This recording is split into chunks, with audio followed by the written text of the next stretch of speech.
Si, je pense que c'est... Oui, ça c'est Kouma Diakhaté. Mais moi, je me dis honnêtement, je ne sais pas les gens dans quel environnement ils s'imaginaient que les gens étaient. Vous savez, il faut voir comment la FIFA organise ses compétitions. Il y a au moins 3 rideaux de sécurité. D'abord, il y a un premier rideau autour de l'hôtel. Vous ne pouvez pas entrer dans l'hôtel sans badge. Et même les clients de l'hôtel, ils ont un parcours qui est différent du parcours de l'équipe nationale. Vous avez en l'intérieur la police nationale avec la BIP commandée par un commissaire, le commissaire divisionnaire Djibril Kamara. Et ensuite, vous avez la police nationale, la police américaine à l'intérieur. Et au niveau de chaque palier,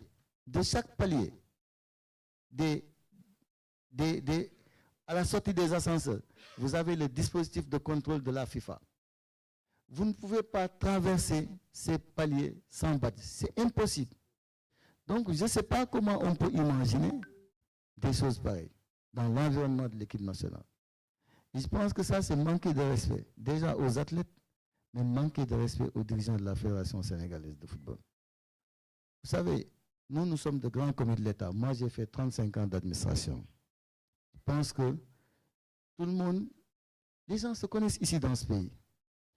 Est-ce que nous sommes des gens qui peuvent quand même être rattachés à ces situations-là? Et c'est ça le fond du problème. Donc, je pense que c'est une campagne de désinformation organisée de l'extérieur. Et c'est pourquoi moi, j'ai voulu porter ça au niveau du procureur. Parce que c'est l'image du Sénégal qui est terminée. C'est l'image de la Fédération sénégalaise qui est terminée. Je pense que ça, il faut prendre des mesures. Ce n'est pas sincère et ce n'est pas honnête. Merci, Président. On va ouvrir une série de 4 questions.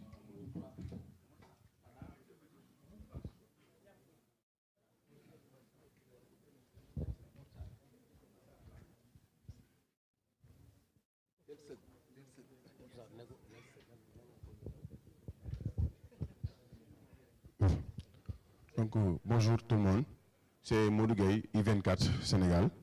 Permettez-moi de poser cette question, Monsieur le Président, en Wolof, parce qu'il s'agit d'une question qui concerne le coach Pape Thiaw, qui a été limogé. Maintenant, en français d'abord, il n'y a pas de souci.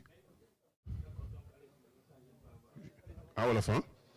Voilà, Pape Thiaw, nous avons limogé.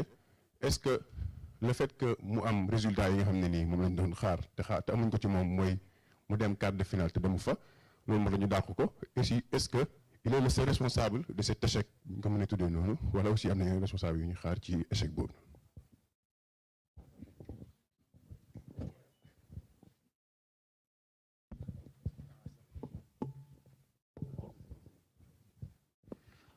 Bonjour Monsieur le Président, c'est Mohamed Ba, journaliste à TR3B.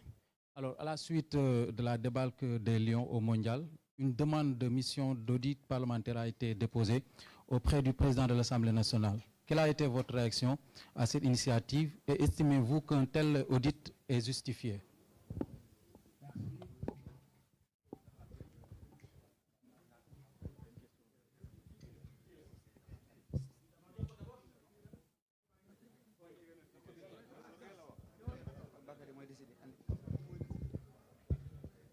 Bonjour tout le monde, Antendia et Sport. Alors, plusieurs noms circulent déjà dans les médias pour succéder à Pape Thiaw. Pouvez-nous confirmer s'il y a une shortlist? Et si oui, quels sont les critères retenus? Merci.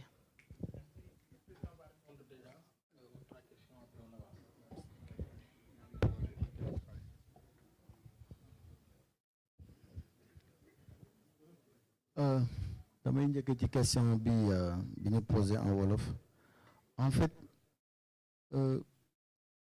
xam nga suñu diggante ak Pape ce qui s'est passé neexul kenn moi je le dis en toute sincérité Pape man sama rakk la nos relations ne datent pas de maintenant moom xam na ko man xam naa donc suñu ànd commencé wul ci équipe nationale et dama koy wax tout le temps ne xam nga andi yàlla moo koy def si kanam ngay xam lu tax et dañu ànd bu sincère di liggéey ba yàlla may ñu ndam mais bi ndam amee nag après man jàpp naa ni changement am na parce que contrat bi man musul nekk problème suñu diggante ak Pape dinaa si revenir dina permettre aussi ma wax ci tuuti xam nga avant fin d'année bi liñ ci njëkk a waxtaan ma ni ko Pape yónnee ma sa contrat bi ma liggéey ci xool ko après mu yónnee ma ko ma commencé ci liggéey personnellement partage ci ak SG parce que man noonu lay liggéey tout le temps lu ma bind après dama leen di envoyé ñoom ñu xool jox ma seen retour après je pense le 25 février laa ko njëkk a envoyé avant contrat bi jeex man jox naa ko une proposition ne ko Pape xoolal lii bu fekkee ni doy na la nga revenir ma ñu mun ko valider après defe naa boobu naka la ko fekk il m'a envoyé un retour le 8 mars bi ma jotee contrat bi ma commencé ko xool mu am ci ay dispositions yoo xamee ni dafa xaw compliqué je l'ai appelé ma ni ko Pape am na ay dispositions suñ ko maintenir contrat bi dafay am instabilité c'est-à-dire xam nga boo nee nañ ko indexé au taux d'inflation de la banque centrale donc chaque fois bu taux bi évoluer contrat bi day changer donc disposition yooyu ñu waxtaan ci biñ ci waxtaanee aussi ba nga xamee ni d'accord nañ ci yooyu yëpp ma dindi ko ci contrat bi après mu ni ko da ngay wax ak madame le ministre parce que je sais que moom am na relation yu baax ak madame le ministre day wax lu baax tout le temps ci moom et moom moo may wax sax ne ma Pape dañ ko war a revaloriser parce que ndam bi mu am ak yooyu léegi donc sur la partie financière fédération du mooy fay entraîneur état moom moo koy fay foofu nag bi nga xamee ni toog nañ ba un certain moment amul retour mu envoyé ma message ne ma président madame le ministre mu ngi may laaj